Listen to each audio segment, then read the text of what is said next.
Dios les bendiga, amados hermanos. Continuamos con esta serie, Un corazón en el desierto. Y estamos mirando lo que es la vida de Moisés. Estamos hablando, amados hermanos, en Éxodo 3, cuando el llamamiento de Moisés, cuando él mira la zarza y va y comienza el proceso de llamamiento y de la comisión de parte de Dios. Pero hay algo bien interesante, amados hermanos, que si usted ha leído detenidamente, puede observar, hermanos, de que Dios no llama a Moisés. Le explico. Cuando usted llama a una persona, usted la llama por el nombre Juan, María, Teresa, Pedro, cualquier nombre, pero usted le llama y le dice, Juan, venga, o Juan, ven. Precisamente usted está llamando a esa persona. Pero mire qué interesante, cuando nosotros comenzamos a leer en Éxodo 3, desde el versículo 1 en adelante, dice, apacentando Moisés las ovejas de Jetro, su suegro, sacerdote de Madián, llevó las ovejas, dice, a través del desierto y llegó, dice, hasta Oret, el monte de Dios. Versículo 2, y se le apareció el ángel de Jehová, dice, en una llama en medio de una zarza, y miró, dice, y vio que la zarza ardía en fuego, y la zarza, dice, no se consumía.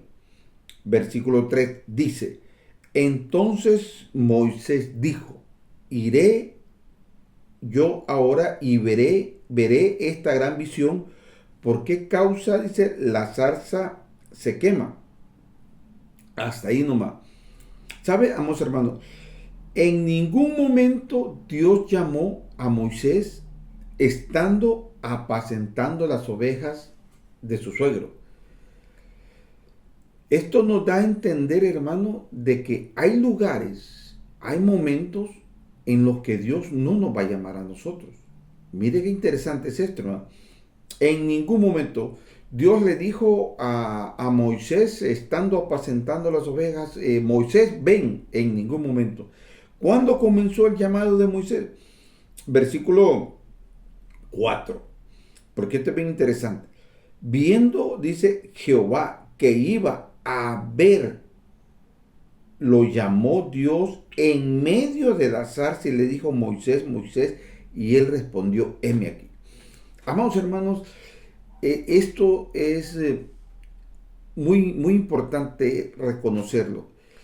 Dios llamó a Moisés hasta que él entró al terreno de Dios. En ningún momento él lo llamó estando fuera del terreno de Dios. El llamamiento estuvo cuando Moisés dijo, voy a ir a ver. Ahora, es interesante saber, hermano, cuánto tiempo estuvo esa zarza ardiendo, porque la palabra no lo especifica. Pudo que haber estado un día, una hora, un día, una semana, un mes, un año, no sabe cuánto tiempo, porque la palabra no nos especifica cuánto tiempo estuvo esa visión o esa zarza ardiendo, que llamó la atención de Moisés y dijo, yo iré. O sea, Moisés fue como que dice a curiosear, a ver, ¿verdad? ¿Qué sucedía con la zarza? Si Moisés no hubiera ido, no hubieran llamado a Moisés, no hubiera habido el llamado de Moisés, porque Dios no lo iba a llamar ahí. Eso significa, como le repito, que hay lugares en los que Dios, aunque quiera, no nos va a llamar. ¿Sabe por qué, hermanos? Porque nosotros no vamos a escuchar la voz de Dios. En una fiesta, hermano, en abundancia, en salud, como le he repetido otras veces, Dios nos ha hablado, porque a su servidor le habló muchas veces Dios, pero siempre ignoré. ¿Por qué? Porque estaba bien, tenía salud, tenía economía, tenía un buen trabajo, todo lo que usted quiera, que me hacía no escuchar la voz de Dios. Tuvo que venir un proceso, una situación difícil a mi vida para que entonces yo pudiera oír la voz de Dios. Tuvo que acercarse Moisés, tuvo que Dios poner esa zarza para llamar la atención, para que él tuviera la intención de ir y entrar en el terreno de Dios y llamarlo. Muchas veces usted y yo estamos luchando con eso. Quizás de repente usted está pasando un proceso.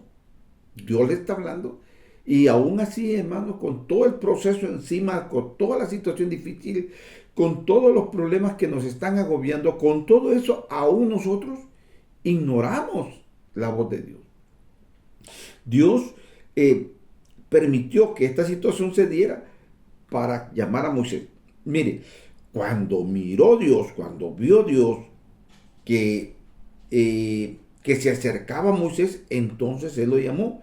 En el versículo le dijo, 5 le dice, y le dijo Dios, no te acerques, quita el calzado de tus pies, porque el lugar en que tú estás, tierra santa es. Si usted se ha interesado en conocer esta situación o este versículo bíblico, porque Dios le primero que le dice es su nombre y lo segundo es quita el calzado de tus pies. Es bien interesante reconocer, hermano, que cuando habla de que le quite el calzado de sus pies es humillarnos delante de la presencia de Dios, reconocer su grandeza, su señorío, su poder. Eso significa, hermano, que nosotros nos quitamos los calzados de sus pies, es reconocer mi caminar ha estado equivocado, ha estado errado, lleno de situaciones difíciles, de problemas. Entonces Dios lo que quiere es que nosotros nos quitemos ese calzado, ese caminar y comencemos en el caminar de Él. ¿Para qué? Para que todas las situaciones que nosotros hemos llevado solos, comencemos a llevarlo de la mano de Dios. No sé, como le he repetido siempre, hermano, qué situación estará viviendo, pero este es el momento en que usted reconozca que la única solución a sus problemas, a sus situaciones difíciles, a sus adversidades, es reconocer que solamente de la mano de Dios usted y yo podemos llegar o lograr la victoria en aquello que hasta este momento en nuestra vida ha sido un fracaso. Moisés hasta que se acercó. Moisés hasta que se quitó el calzado de sus pies, hasta que reconoció la grandeza, el señorío de Dios, entonces comenzó Dios a designarle una misión, a decirle lo que él iba a hacer con su pueblo. Pero es bien interesante, amados hermanos, que a pesar de que Moisés está hablando con Dios, mire, es interesante reconocer esto que a pesar de que Moisés sabe que está cara a cara con Dios, hablando con Dios, él aún entre medio de esa realidad y esa verdad, él todavía le dice mentiras a Dios. Como usted y yo muchas veces hemos querido engañar a Dios. Y su palabra dice, es imposible que Dios sea burlado. Es imposible que nosotros podamos engañar a Dios. Mire, en el versículo 4, dice, viendo Jehová que iba, Dios lo llamó entre medio, dice, de la zarza, y le dijo Moisés, Moisés, y él respondió aquí. Y le dijo, no te acerques, le dice, quita el calzado de tus pies, porque el lugar en el que estás santo es. Yo soy el Dios de tus padres, el Dios de Abraham, el Dios de Isaac y el Dios de Jacob. Entonces Moisés se cubrió su rostro porque tuvo miedo de mirar a Dios. Esa era la forma en que ellos conocían a Dios, el Dios de Abraham, el Dios de Isaac y el Dios de Jacob. Pero de aquí para allá ya iba a haber otra manera de conocer a Dios. Yo soy el que soy. Mire qué tremendo. Muchas veces nosotros conocemos a Dios, que Él es un Dios grande, que Él es un Dios poderoso, que Él es un Dios eterno, que Él todo lo puede, pero muchas veces nosotros lo conocemos del diente al labio. En el versículo 11 le dice, entonces Moisés le respondió, Dios le respondió a Moisés y le dijo, ¿quién soy yo? Dice, para que yo vaya al faraón y lo saque de Egipto. Le dijo Moisés. Y él respondió, ve porque yo estaré contigo. Dice, y esto te será por señal. Yo te he enviado cuando hayas sacado al pueblo de Egipto, servirás, dice, a Dios sobre este monte. Dios le encomienda a Moisés de que vaya y que lo saque, pero comienza esa negociación y comienza Moisés, como le digo, a engañar a Dios. Y le dice, Yo no soy un hombre diestro de las palabras, yo me tartamudeo, no puedo hablar.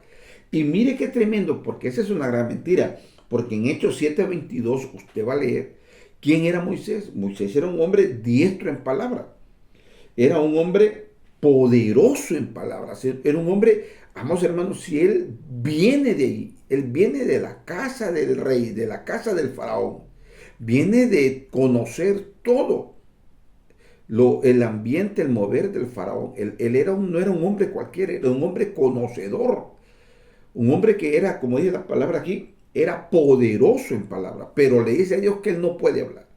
¿Cuántas veces usted y yo hemos puesto pretextos para esto?